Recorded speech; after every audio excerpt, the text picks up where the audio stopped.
Leitura do livro do Gênesis. Naqueles dias, Melquisedeque, rei de Salém, trouxe pão e vinho e, como sacerdote do Deus Altíssimo, abençoou Abrão, dizendo: Bendito seja Abrão pelo Deus Altíssimo, Criador do céu e da terra. Bendito seja o Deus Altíssimo, que entregou teus inimigos em tuas mãos. E Abrão entregou-lhe o dízimo de tudo. Palavra do Senhor. Graças a Deus.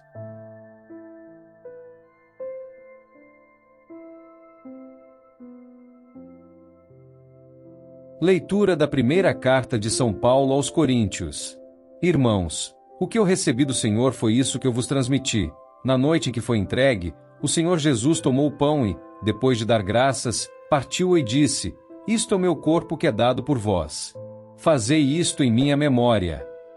Do mesmo modo, depois da ceia, tomou também o cálice e disse: Este cálice é a nova aliança, em meu sangue. Todas as vezes que dele beberdes, fazei-o em minha memória. Todas as vezes, de fato, que comerdes deste pão e beberdes deste cálice, estareis proclamando a morte do Senhor, até que ele venha. Palavra do Senhor. Graças a Deus.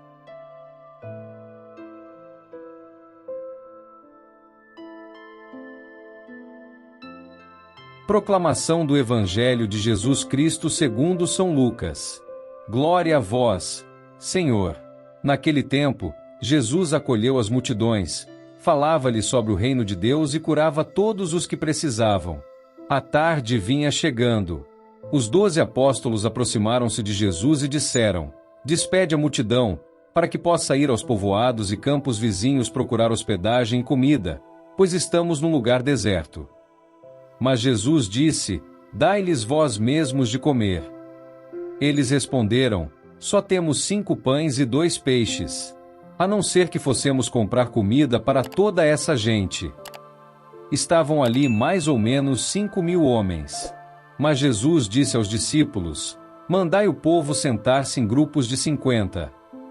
Os discípulos assim fizeram, e todos se sentaram. Então Jesus tomou os 5 pães e os 2 peixes, elevou os olhos para o céu, abençoou-os, partiu-os e os deu aos discípulos para distribuí-los à multidão. Todos comeram e ficaram satisfeitos. E ainda foram recolhidos 12 cestos dos pedaços que sobraram. Palavra da salvação. Glória a vós, Senhor.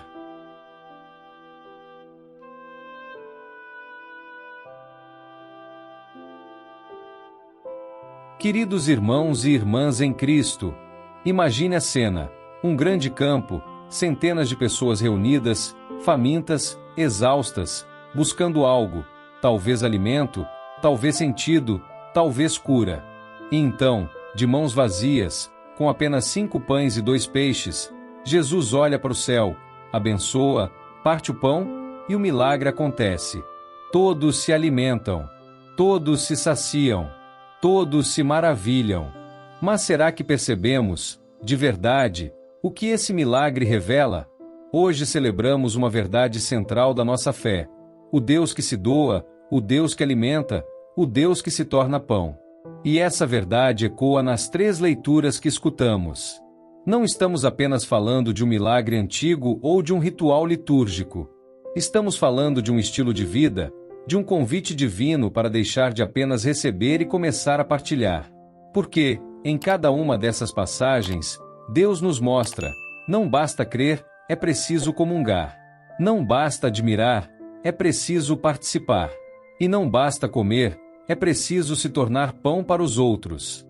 Na primeira leitura, de Gênesis 14, encontramos uma figura misteriosa e fascinante: Melquisedeque, rei de Salém e sacerdote do Deus Altíssimo.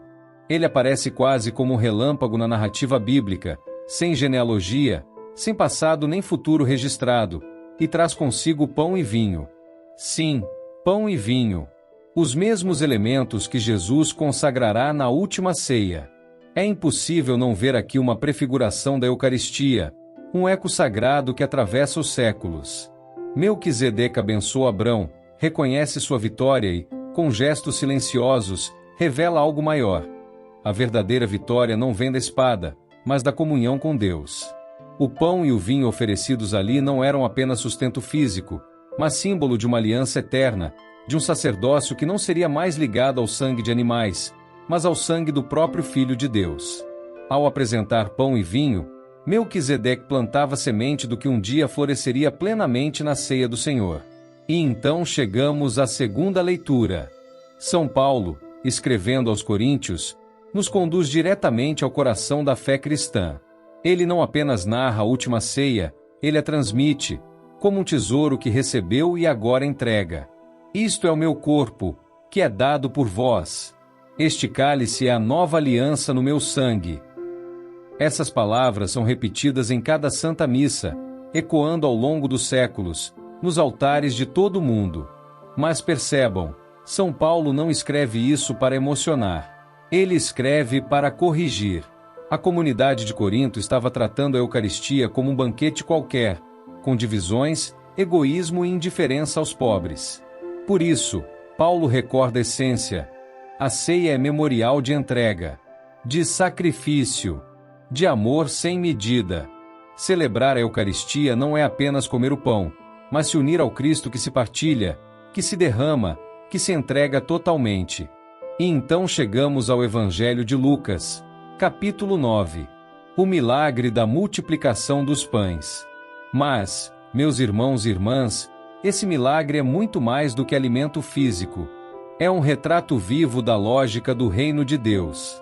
Reparem bem, Jesus acolhe a multidão, fala do reino, cura os doentes, e quando o dia termina, os discípulos querem despedir o povo. Mas Jesus diz: dai-lhes vós mesmos de comer. É aqui que tudo muda. Os discípulos olham para a escassez. Temos apenas 5 pães e 2 peixes. Mas Jesus olha para o potencial da partilha. Ele não reclama do pouco, ele agradece. Ele não se desespera, ele abençoa. E, naquele gesto de levantar os olhos ao céu, partir o pão e distribuí-lo, Jesus antecipa a Eucaristia, revela o coração de Deus. Um coração que se parte para alimentar, que se doa até o fim. E vejam, sobram 12 cestos. 12! Um para cada apóstolo, como se Jesus dissesse: levem, continuem, alimentem outros. Estejam sempre prontos a repartir. A abundância do reino começa quando rompemos com a lógica do egoísmo e entramos na lógica da confiança e da partilha. Agora, vamos fazer uma pausa. Feche os olhos por um instante e imagine, se Jesus estivesse aqui agora, e Ele está, e dissesse a você, pessoalmente: dá-me o pouco que tens. O que você entregaria? Seu tempo? Seu talento? Sua paciência? Seu coração machucado? Seu medo? Jesus não precisa de grandes quantidades. Ele precisa de um coração disponível. Porque quando colocamos nosso pouco nas mãos dele, ele transforma em milagre. E aqui está o desafio da homilia de hoje. Não somos apenas comensais da mesa eucarística. Somos chamados a ser Eucaristia no mundo. Ser Eucaristia é ser presença. Ser Eucaristia é ser consolo. Ser Eucaristia é ser alimento para quem tem fome, de pão, de afeto, de dignidade. Em uma sociedade marcada pela pressa, pelo individualismo e pelo descarte, a Eucaristia nos ensina a parar, a repartir, a reconhecer o outro como irmão. Podemos pensar na vida como uma grande mesa. Em muitas delas, vemos fartura de um lado e miséria do outro. Vemos poucos acumulando e muitos esperando uma migalha. Mas na mesa de Jesus, há lugar para todos. E Ele nos convida não apenas a sentar, mas também servir. Você já se perguntou quantas multiplicações de pães ainda podem acontecer hoje, se você for o primeiro a repartir? Quantas vidas podem ser transformadas com um gesto simples? Um prato de comida, uma palavra de conforto, um ouvido atento, uma presença fiel. A Eucaristia que celebramos no altar deve continuar na rua, na casa, no trabalho.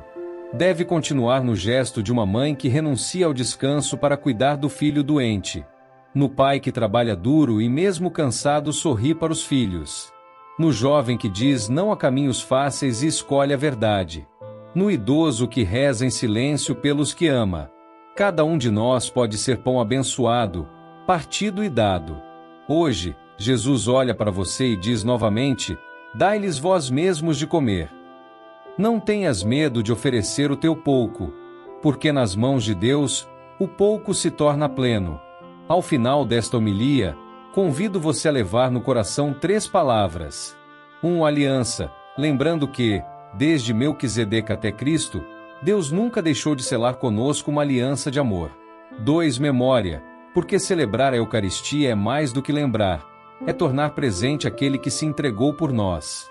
3. Missão, porque ao comungarmos o corpo de Cristo, somos enviados a ser corpo de Cristo no mundo.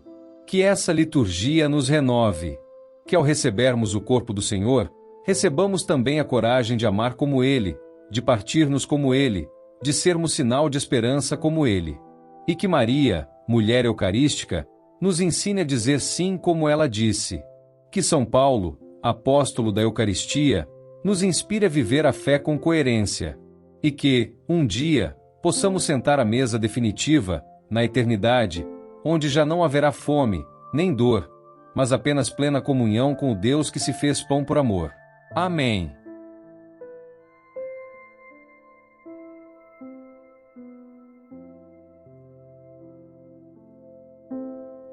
São Miguel Arcanjo, defendei-nos no combate.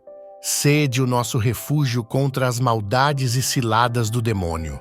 Ordene-lhe Deus, instantemente o pedimos, e vós, príncipe da milícia celeste, pela virtude divina, precipitai no inferno a Satanás e aos outros espíritos malignos que andam pelo mundo para perder as almas. Amém.